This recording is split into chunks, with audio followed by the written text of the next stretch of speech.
Por favor, le voy a pedir que salude a 5 personas en este momento. 5 personas, dígale, Dios lo bendiga, bienvenido, qué bueno que está aquí.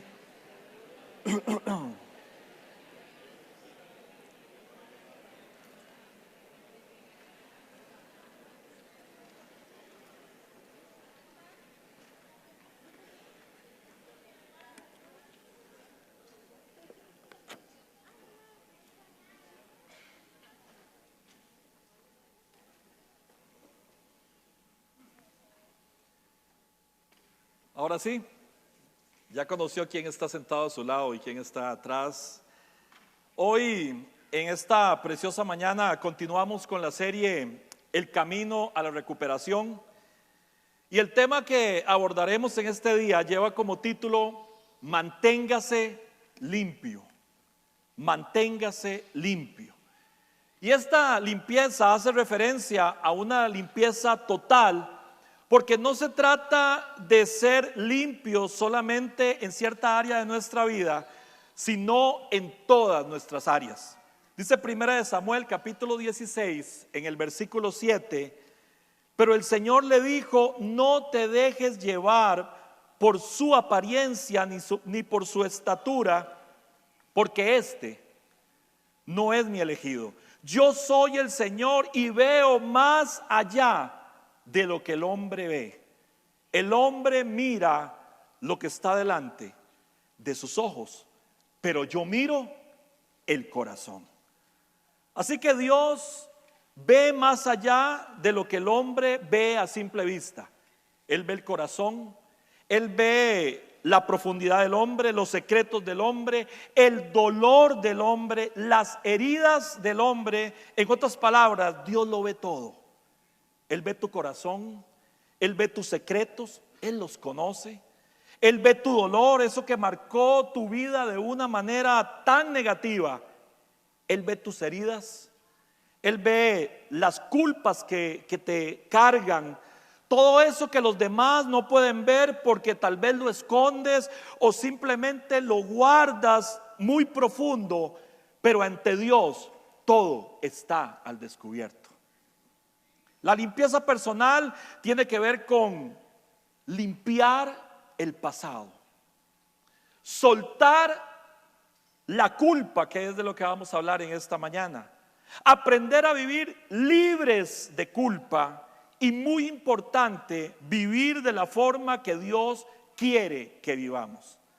Y escúcheme con atención, si usted da este paso de fe en esta mañana, saldrás de este lugar completamente libre y completamente diferente en esta mañana. Amén. Por favor, inclinemos nuestros rostros y oremos por un minuto. Padre, te pedimos que en esta mañana, Señor, que hemos escogido estar aquí delante de tu presencia, hemos escogido venir a este lugar a escuchar tu palabra, a adorarte, a alabar tu nombre, a disfrutar, Señor, de tu presencia. Te pedimos que por favor hables a nuestras vidas. Espíritu Santo, acomoda la palabra según la necesidad de cada uno de mis hermanos en esta hora. Te pedimos todos como pueblo, Señor, como tu pueblo, unidos en una sola voz. Te pedimos también para que, por favor, traigas paz a Venezuela, Señor. Trae paz a Venezuela. Señor, por favor, que tu mano poderosa sea posada sobre esa nación, Señor. Por favor, Padre mío, provoca algo, Señor.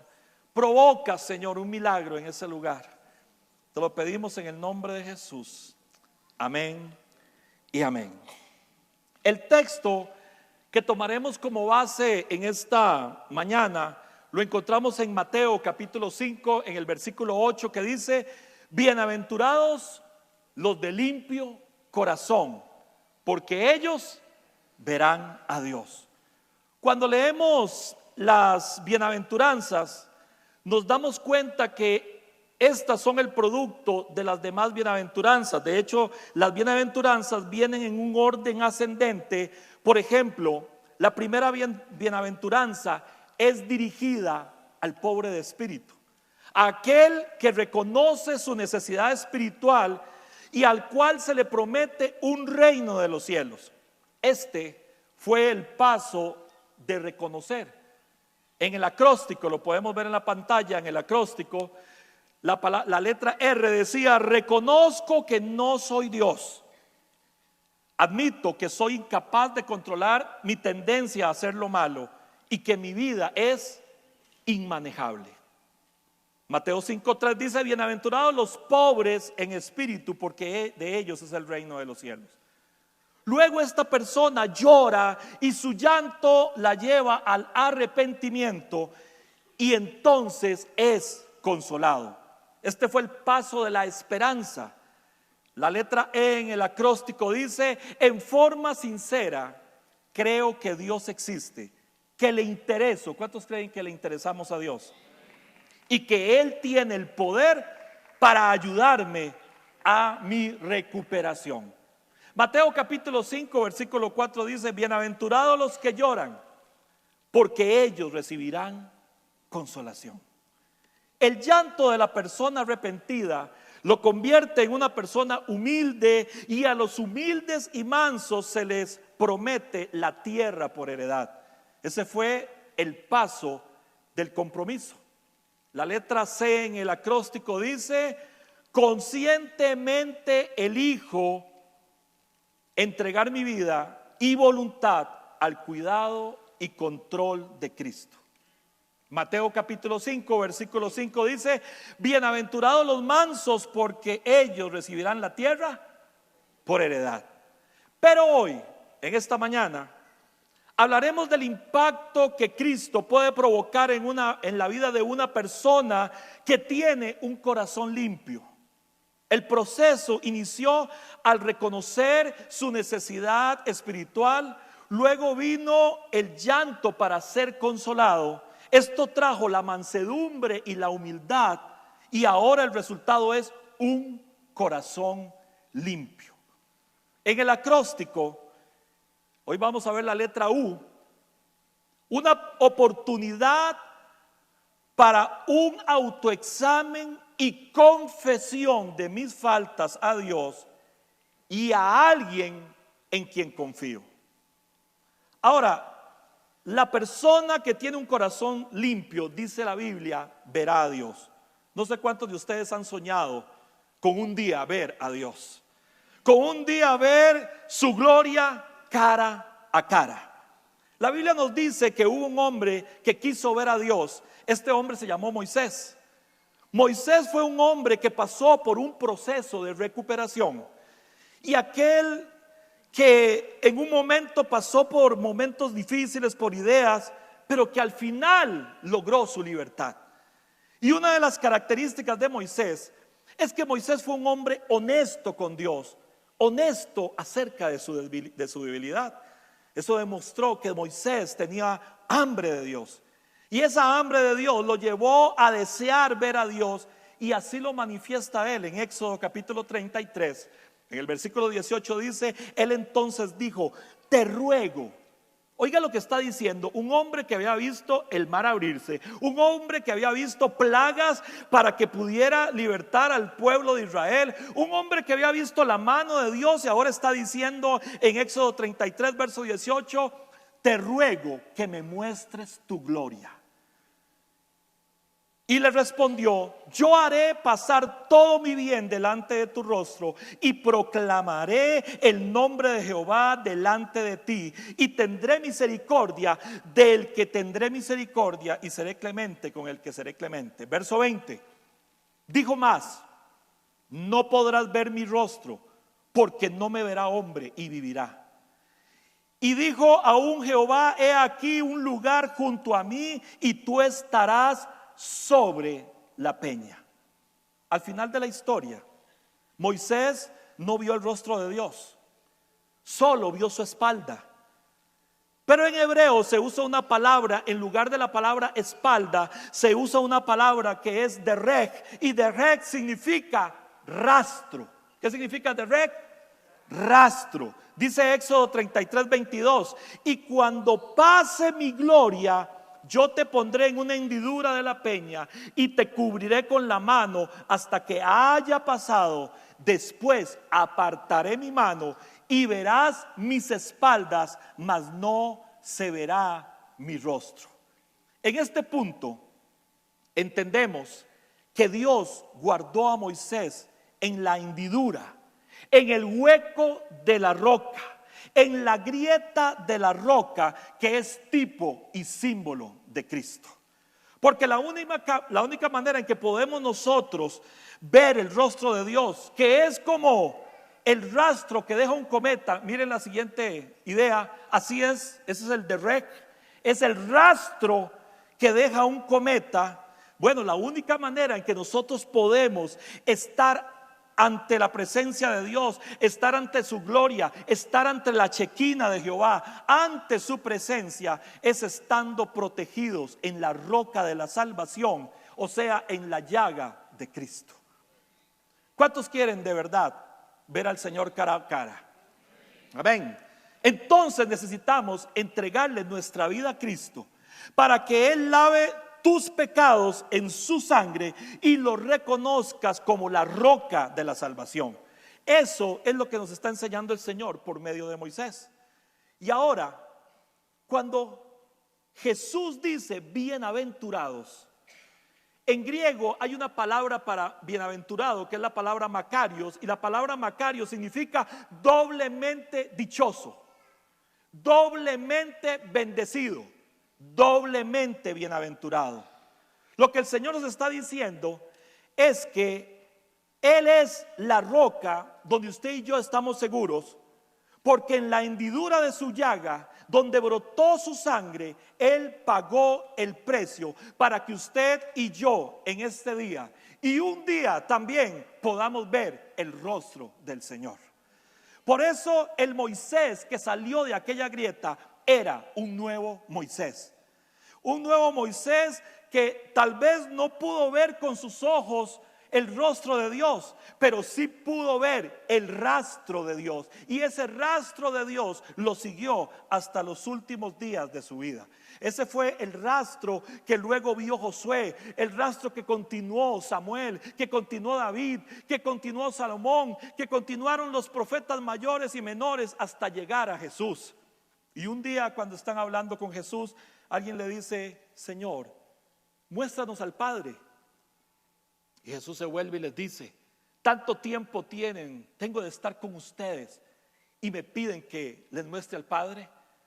El que me ha visto a mí, ha visto al Padre. En ese momento ellos estaban viendo con sus ojos el rastro que había visto Moisés. Lo estaban viendo ahora cara a cara, porque el Señor es el rostro del Padre. Y ese es el rostro que veremos un día. Es el rostro de nuestro Salvador que nos tiene aquí en esta mañana alabando su nombre. ¿Cuántos dicen amén? Ahora, ese mismo rastro nos lleva a algo interesante. Necesitamos tener un corazón limpio, un corazón sano, un corazón de carne, un nuevo corazón. Y el que tiene un corazón limpio tiene una relación con Dios. Tiene una relación permanente con Cristo para disfrutarle eternamente. Porque un corazón limpio conoce a Dios y es conocido por Dios. Yo cuando llegué hace un montón de años, aquí avancé, allá por el 2009, llegué y me senté allá en la carpa, en la última fila. Yo me sentaba siempre en la última fila. Y me sentaba en la última fila y no estoy diciendo nada de los que están sentados atrás en la última fila, porque yo también me siento por allá. Pero cuando yo me sentaba en la última fila era porque había un sentimiento en mí de dolor. Yo me sentía golpeado, venía humillado, venía avergonzado de mis propias faltas, venía lleno de culpa, venía triste, pero con una esperanza. Con la esperanza de que un día Dios me tomaría en cuenta. Y yo sé que el Señor estaba tratando conmigo, porque hoy el que está aquí delante de ustedes es doblemente bienaventurado, doblemente dichoso, doblemente bienaventurado, porque hoy tengo el honor de poderle servir a Dios. Fue un largo camino por el que tuve que pasar. Tuve que recorrer muchas cosas, pero la misericordia de Dios estuvo ahí presente hasta el día de hoy. Y todavía continuamos en eso. Amén. Así que el hablar de esta bienaventuranza es toda una bendición para mi vida, porque cuando el Señor sanó mi corazón, entré en un proceso de recuperación que vino a limpiar mi vida totalmente hasta el día de hoy, y todavía seguimos en ese proceso. Y eso mismo puede pasarle a usted en esta mañana.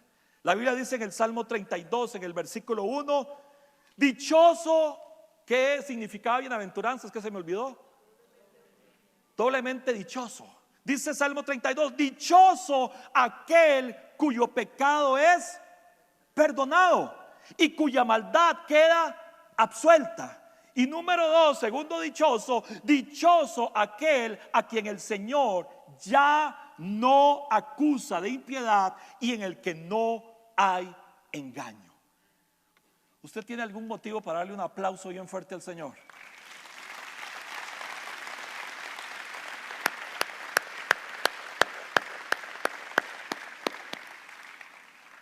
Él ya no me acusa más. Cuando Jesús predica estas bienaventuranzas en el Sermón del Monte, lo que Él espera de todos los oyentes es que cumplamos y obedezcamos y apliquemos estos principios a nuestras vidas.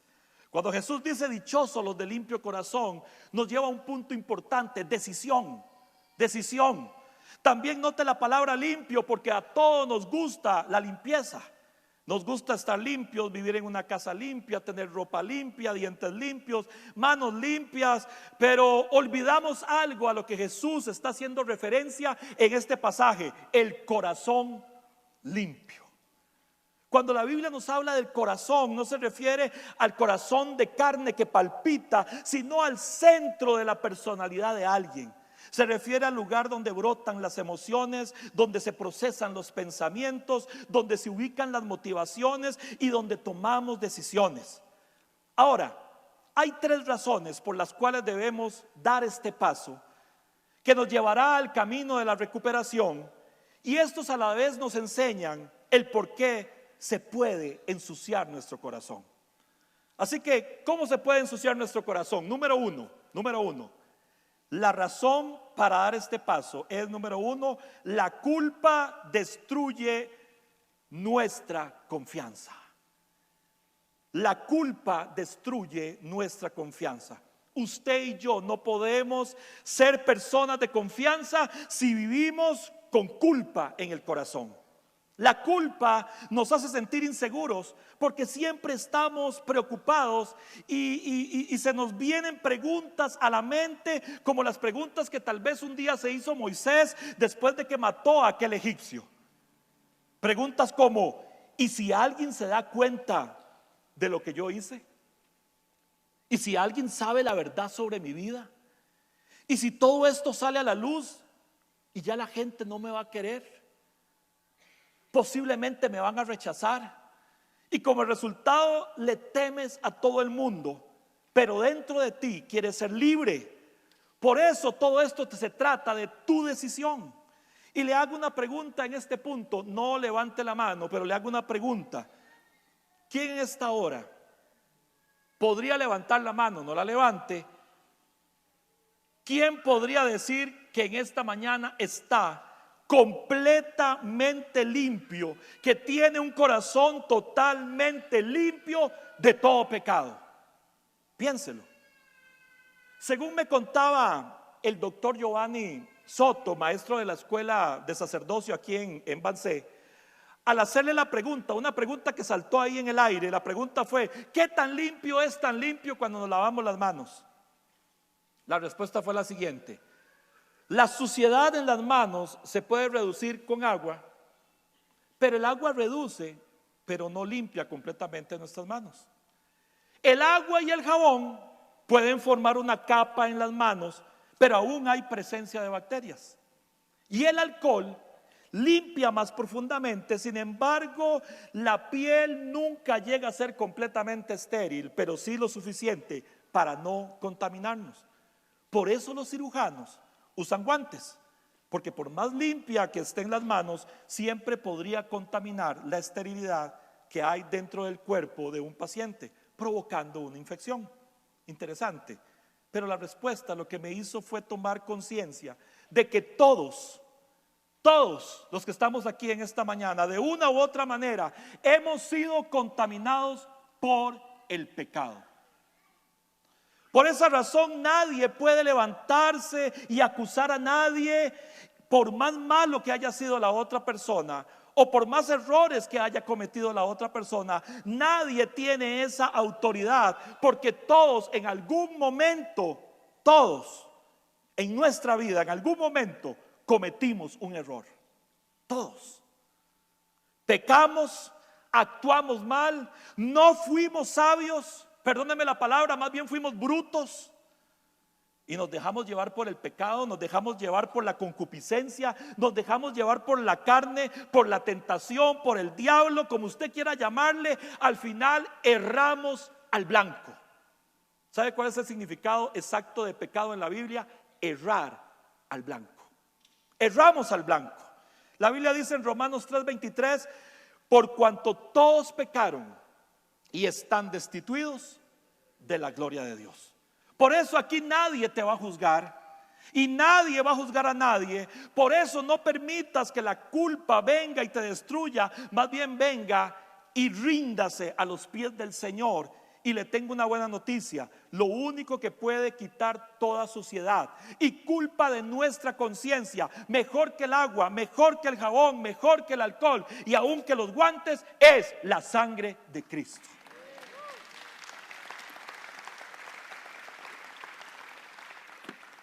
¿Cuántos dicen amén? Hebreos capítulo 9, versículo 13 dice, si la sangre de los toros, lo que estamos leyendo en el versículo 13 tiene que ver con los ritos que se hacían en el Antiguo Testamento. Dice, si la sangre de los toros y de los machos cabríos y las cenizas de la becerra rociadas sobre los impuros santifican para la purificación de la carne, verso 14 nos habla del Nuevo Testamento, cuánto más la sangre de Cristo, que por medio del Espíritu eterno se ofreció a sí mismo sin mancha a Dios, limpiará de obras muertas nuestra conciencia para que sirvamos al Dios vivo. Y hoy podemos glorificar y agradecer a Dios por esa sangre, la sangre que fue derramada y que nos limpia a todos de toda culpa. Recuerde que estamos analizando el tema y hablando sobre qué puede ensuciar nuestro corazón.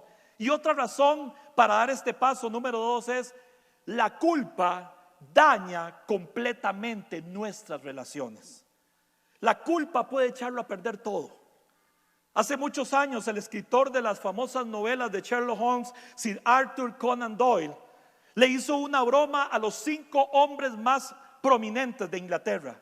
Les envió una carta anónima que simplemente decía: yo lo leo así porque me imagino que así le mandó la carta.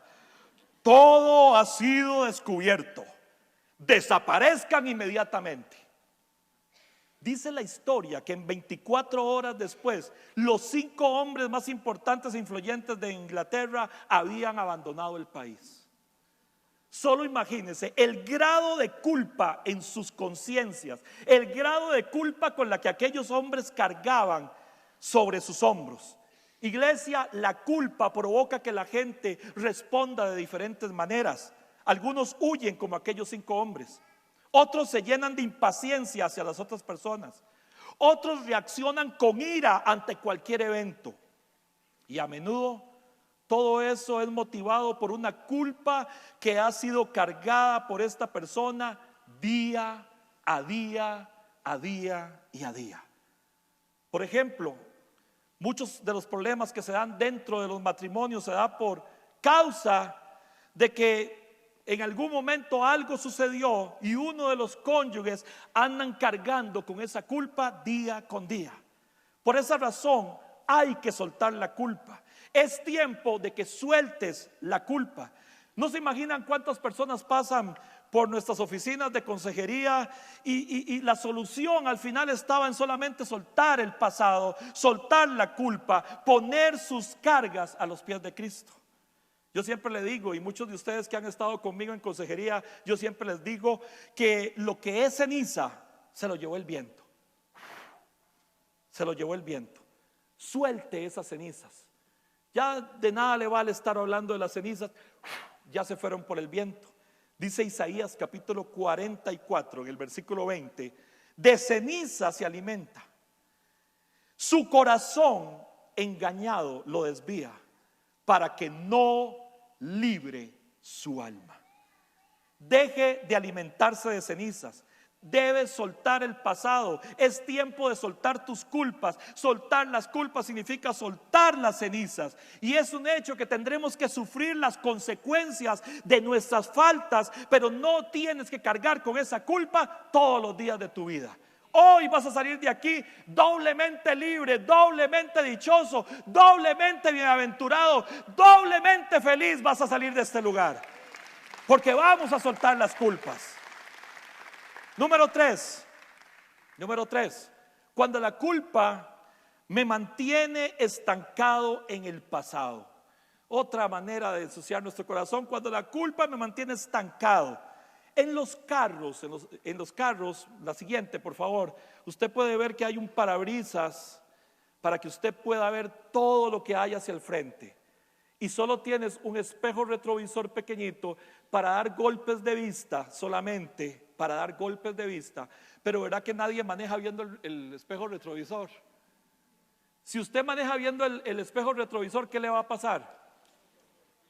No va a avanzar, se puede estrellar, algo le puede pasar. Es lo mismo en la vida. Dios le ha puesto a usted un parabrisas para que veas hacia adelante, para que veas hacia el futuro, para que veas lo que Él tiene delante de ti. Deja de estar concentrándote en lo que está atrás, porque cada que te concentras en lo que está atrás, frenas la bendición que Dios tiene para ti más adelante. Amén. Amén. Amén. Mira, hermano, la culpa no puede cambiar el pasado, así como la preocupación no puede cambiar el futuro. La culpa solo nos ayuda a pasar mal el día y hasta nos puede llevar a enfermarnos. Dice Rick Warren y su equipo que según un estudio médico, los psiquiatras dicen que es probable que el 70% de los pacientes en los hospitales podrían salir hoy mismo si supieran cómo resolver sus culpas.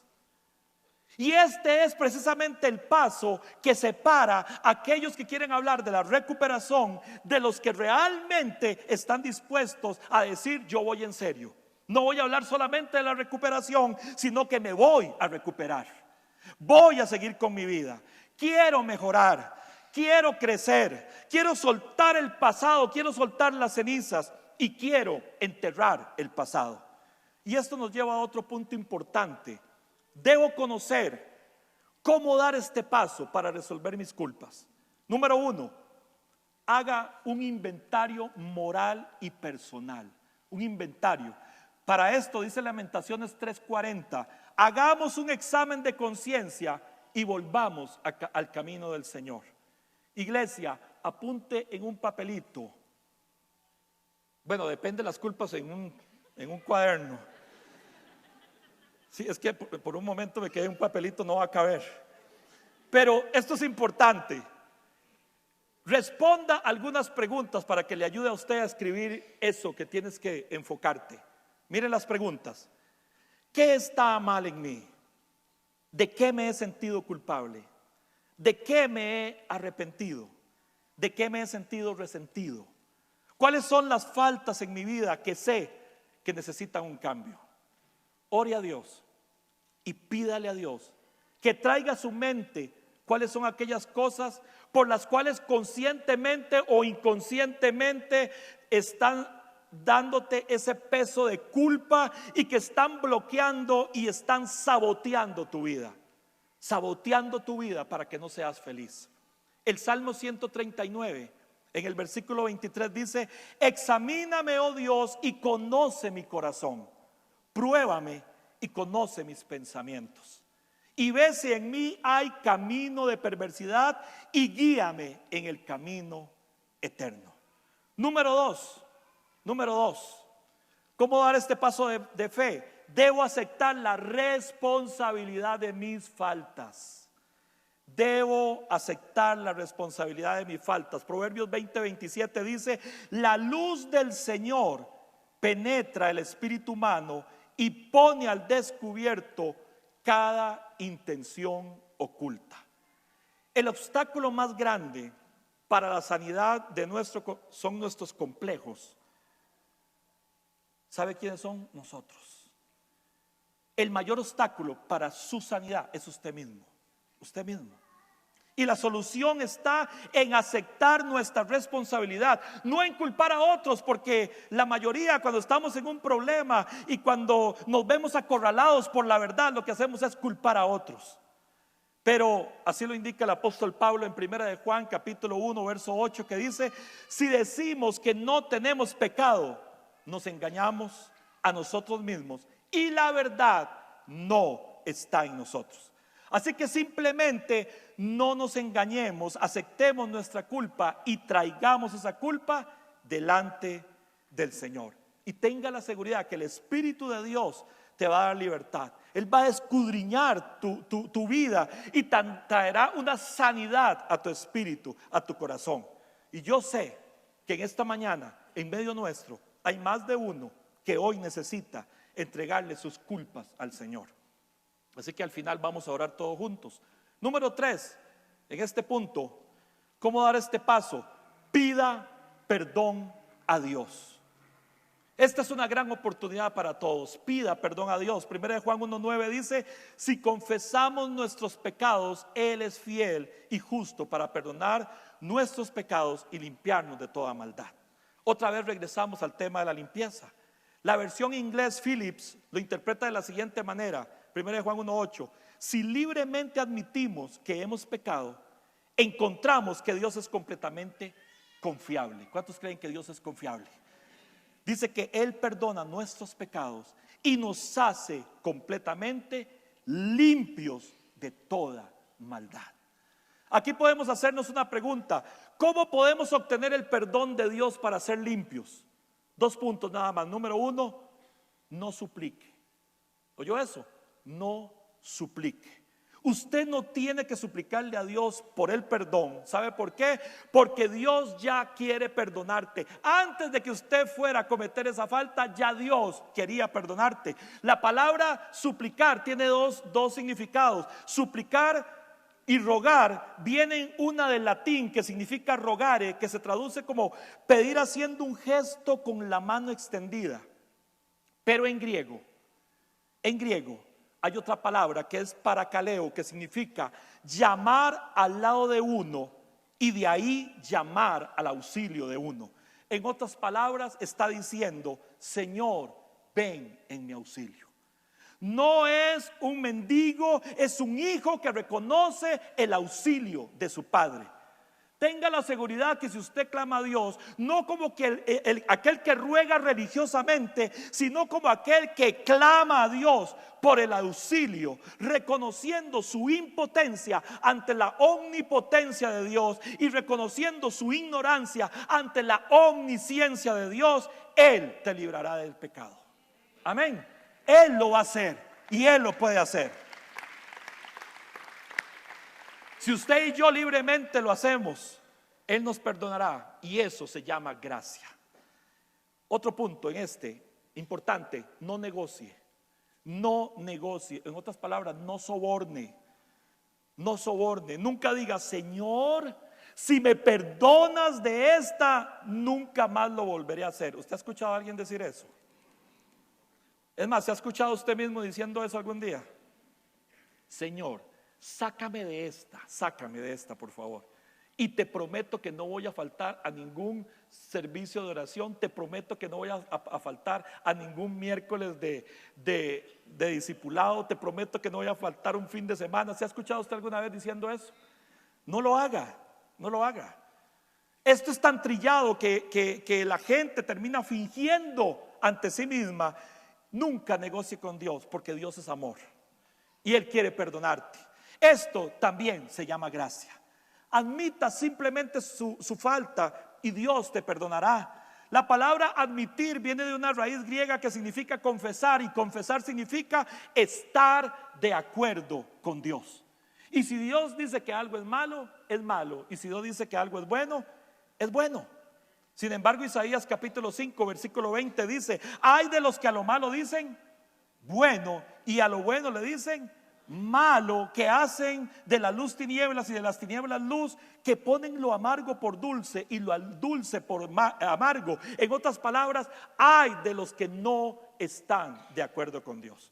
Porque la única manera en que yo puedo admitir mis pecados es colocándolos a la luz de la verdad. ¿Cuántos dicen amén? Isaías capítulo 1 verso 18 dice: el Señor dice, vengan, vamos a discutir este asunto. Aunque sus pecados sean como el rojo más vivo, yo los dejaré blancos como la nieve. Aunque sean como tela teñida de púrpura, yo los dejaré blancos como la lana. No importa, oiga esto, no importa el color de tu pecado, no importa qué tan grande fue tu pecado, no importa qué tan bajo fue ese pecado. El Señor hoy te da la oportunidad para que le confieses ese pecado, y a cambio Él te dejará completamente limpio. No con agua, no con alcohol, sino con su preciosa sangre que derramó en la cruz del Calvario.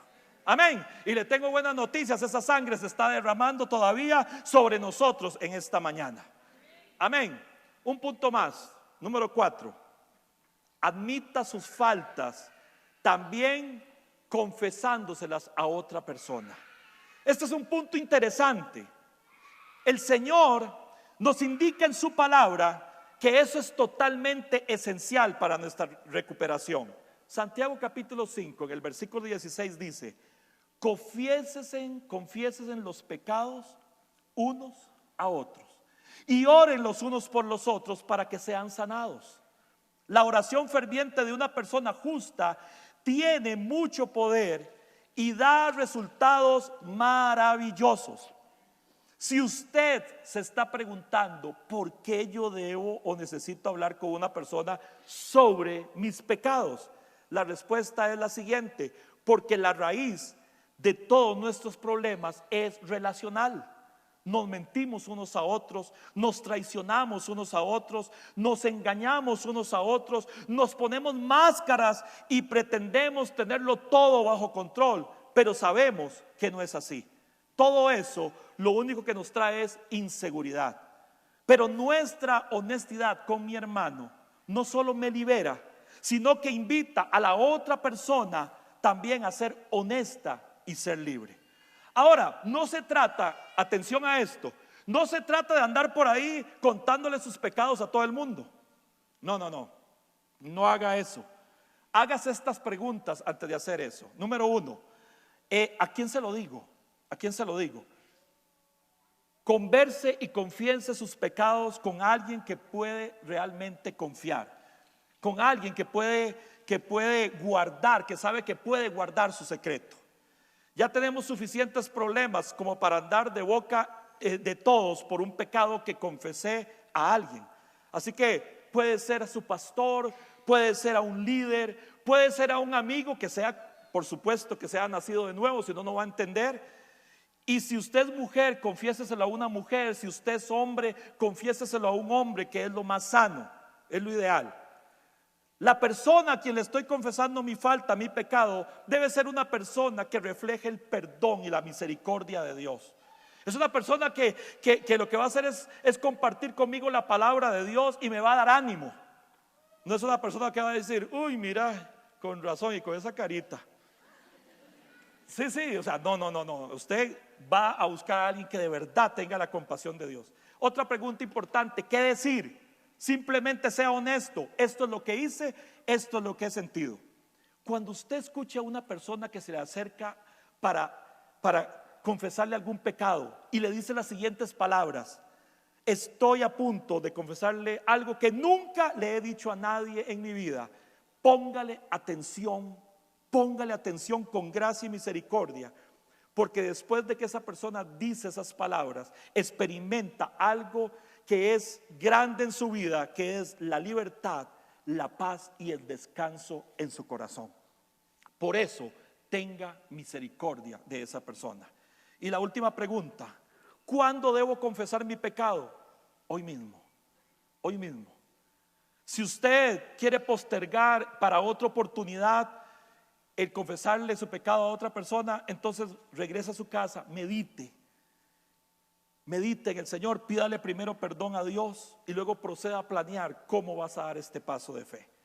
Y número 5, para finalizar en esta mañana, número 5, ¿cómo debo dar este paso? Acepte el perdón de Dios. Acepto el perdón de Dios y me perdono a mí mismo. Este paso es muy importante porque muchos perdonan a aquel que les hizo daño. Piden perdón a Dios, pero no dan un paso muy importante, que es pedirse perdón a sí mismos. Y cargan con esa culpa. Romanos capítulo 8, versículo 1 dice: ahora pues ninguna condenación hay para los que están en Cristo Jesús, los que no andan conforme a la carne, sino conforme al Espíritu. Y usted podría estar pensando: pero lo que yo hice fue tan malo, lo que yo hice fue tan grave, que Dios nunca me perdonará. Es más, y yo tampoco me voy a poder perdonar nunca. Pero eso no es el pensamiento de Dios, ni es la naturaleza de la gracia de Dios. Los que no perdonan son los hombres, definitivamente, pero Dios sí perdona. La Biblia, y yo mientras hacía y desarrollaba, cuando José Miguel llegó y nos presentó esta serie y me tocó dar esta enseñanza, yo le decía al Señor: por favor, dame una palabra donde yo pueda dar un ejemplo a la iglesia con tu palabra de lo que es liberarse de la culpa. Y encontré, y Dios puso en mi corazón, la historia de Jacob. En un momento importante, Jacob significa suplantador, a quien se le cambió su nombre por Israel, que significa el que lucha con Dios. Y Jacob, ya anciano, dice la Biblia que decide un día dar la última bendición profética a sus 12 hijos. Ahora escuche esto: cuando un padre oraba por su hijo para darle esa bendición, en ese momento el padre no solamente era una oración, sino que era una profecía que se marcaría en la vida no solamente de ese hijo, sino de sus generaciones. Así que ahora está Jacob ahí, tiene a sus 12 hijos y todos están listos para escuchar la bendición. No podemos profundizar en cada una de las bendiciones, será en otro mensaje, pero dice Génesis 49:1 lo siguiente: entonces Jacob hizo llamar a todos sus hijos y les dijo: júntense alrededor de mí y les diré lo que le ocurrirá a cada uno de ustedes en los días venideros. Así que frente a Jacob, empezaron a pasar uno por uno de sus 12 hijos. Primero pasó Rubén. Y cuando Jacob abrió su boca, las palabras que salieron para Rubén no fueron lo que Rubén estaba esperando, ni menos los que sus hermanos estaban esperando. De hecho, aquella bendición profética se convirtió en un tribunal, donde empezó a salir a luz el pecado de cada uno de ellos. ¿Se imagina que baje aquí el Señor y nos diga: bueno, a partir de aquí, Silvita, pase con su esposo, uno por uno van pasando, que les voy a decir todo, y que comienza aquí a decir al aire todos nuestros pecados? Imagínense. Más de uno de los que está por allá atrás hace así: bueno, para mí ya terminó el mensaje, y se va.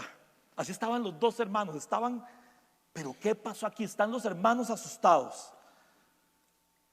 Dice la Biblia que un día usted y yo también tendremos que estar ante el tribunal de Cristo. Y por eso es importante que hoy usted y yo confesemos nuestros pecados. Dice 1 Juan capítulo 1 versículo 9: pero si confesamos nuestros pecados a Dios, Él es fiel y justo para perdonar nuestros pecados y limpiarnos de toda maldad. Luego le tocó el turno a Simeón y a Leví, otros 2 hermanos.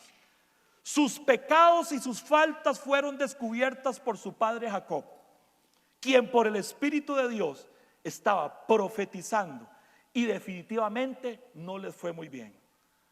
Ahora ellos saben que más que una bendición, aquella reunión se ha convertido en un día de juicio. Y detrás de ellos llega Judá, yo soy el siguiente, dice Judá, y pasa y se postra ante su padre. En la mente de Judá está revoloteando de ideas. Seguro se preguntaba: ¿cuál de todas mis transgresiones elegirá mi padre para hacerla pública delante de todos mis hermanos? Y seguramente, porque la Biblia no dice que así pasó, pero seguramente comenzó Judá a hacerse las siguientes preguntas. Para que lo lea en su casa, está en Génesis 38. ¿Irá a mencionar cuando yo me aparté y dejé a mis 2 hermanos? ¿O irá a decir algo sobre mi esposa Súa, la cananita? ¿O de los 3 hijos que tuve con ella, Onán y Sela? ¿Mencionará cómo yo engañé a mi nuera Tamar? ¿Lo irá a mencionar? O posiblemente mi padre mencionará que dejé embarazada a mi nuera Tamar. Uy, sí. Seguro eso dijeron los hermanos. Uy, mira. Y aunque Judá se había arrepentido, eso está en Génesis 38 para que lo lea. Pero aunque Judá se había arrepentido, porque dice la Biblia en Génesis 38, 26, cuando Judá reconoció todo esto, dijo: ella es más justa que yo, pues no le di a mi hijo Sela y nunca más tuvo relaciones con ella. Pero su culpa lo acusaba. Él está postrado delante, solo imagínense eso, él está postrado delante de su padre está tomado por el Espíritu de Dios y está revelando todo. Él está ahí y dice: ahora sí. Yo me lo imagino que en un momento dijo: suéltela, ya estoy a punto que me dé una taquicardia, por favor, ya. Judá está ahí en ese momento, delante de su padre. La verdad va a salir a luz. Judá sigue acusándose, sigue culpándose, sigue congelado ante lo que le va a decir su padre. Y ahora llegó el momento de que Jacob hable. Génesis 49, 8 dice: Judá, así le dijo: Judá, tus hermanos te alabarán. Agarrarás a tus enemigos por el cuello. Todos tus parientes se inclinarán ante ti. ¿Qué pasó? Seguramente Judá se queda, pero ¿qué fue lo que pasó? Quedó impactado. Seguro Judá pensó: ¿qué hice para recibir esta gran bendición? Y la respuesta solo es una: la gracia de Dios estaba alcanzando a Judá. El Espíritu de Dios que estaba revelándole a Jacob, lo que le estaba haciendo era revelándole el linaje divino de Judá, porque de su tribu, de la tribu de Judá, vendría un día el Mesías. Luego Jacob identifica proféticamente el símbolo con el que sería conocida la tribu de Judá. Y ahora dice Génesis 49, 9: Judá, mi hijo, es un león joven que ha terminado de comerse a su presa. Se agazapa como un león y se tiende como una leona. ¿Quién se atreverá a despertarlo? Jacob estaba anunciando proféticamente nada más y nada menos que al león de la tribu de Judá. Y dice Apocalipsis 5:5: y uno de los ancianos me dijo: no llores, he aquí que el león de la tribu de Judá, la raíz de David, ha vencido para abrir el libro y desatar los 7 sellos. Judá ahora, escuche esto, Judá ahora está temblando ante la gran misericordia de Dios. Su culpa se desvanece poco a poco, así como su culpa se está desvaneciendo en esta mañana. Ya no lo están acusando, no lo están avergonzando, no están trayendo a memoria sus faltas, no están trayendo a memoria sus pecados. Es más, la gracia continúa. Y ahora Jacob le dice las siguientes palabras a Judá. Claro, todavía no se había terminado la oración, entonces decía Judá: ¿será que lo va a dejar para el final? Pero solo nos estamos imaginando esa idea. Pero Génesis 49:10 dice: Jacob le dice a Judá: no será quitado el cetro de Judá, ni el legislador de entre sus pies, hasta que venga Silo, y a él se congregarán los pueblos. Ahora Jacob está profetizando sobre la autoridad eterna de Silo. Y Silo significa paz. Y el príncipe de paz, dice la palabra, que es Cristo Jesús. Y Jacob le dice algo más. Y para ese momento Judá seguramente está llorando, no lo puede creer. Sus pecados fueron perdonados, fueron lanzados al aire como ceniza. Su culpa se ha desvanecido. Y ahora Jacob cierra su profecía sobre Judá diciendo lo siguiente. Génesis 49:11. Atando a la vid su pollino y a la cepa el hijo de su asna, llevó en el vino su vestido y en la sangre de uvas su manto, sus ojos rojos del vino y sus dientes blancos de leche.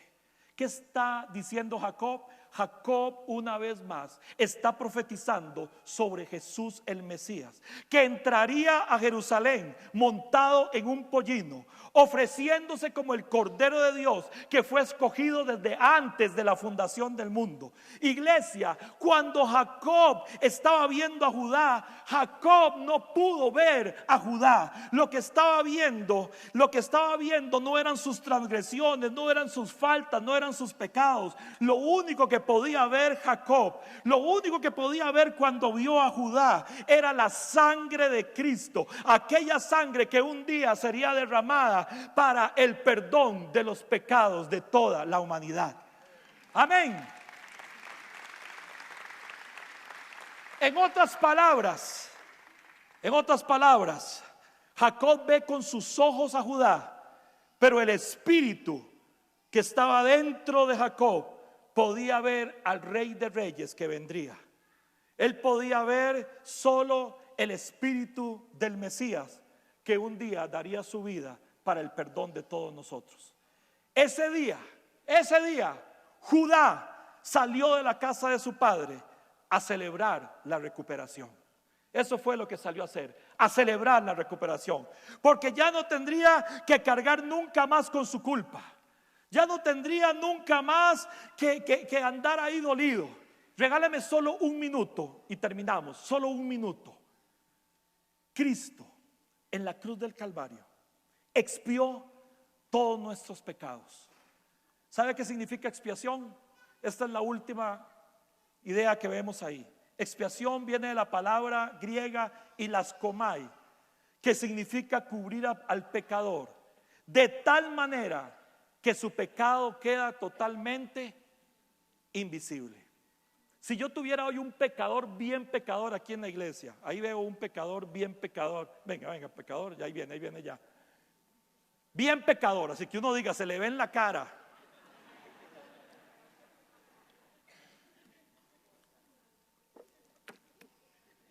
Les digo eso porque cuando le hablé ahora al principio me dice, sí, porque a mí se me nota.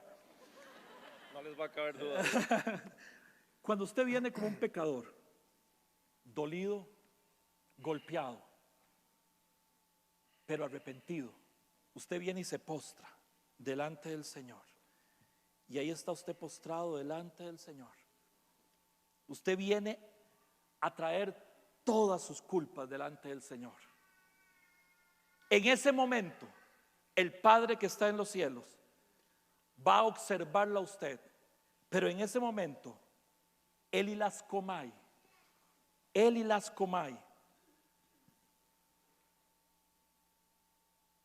expiación, eso es expiación. Cuando el Padre está en el cielo y ve que alguien viene y se postra delante de Él, entregándole todas sus faltas, descargando todas sus culpas, en ese momento, el Padre ve y no puede ver al pecador, no puede ver esos pecados, porque lo que ve es la sangre de su Hijo Jesucristo, cubriendo a esa persona,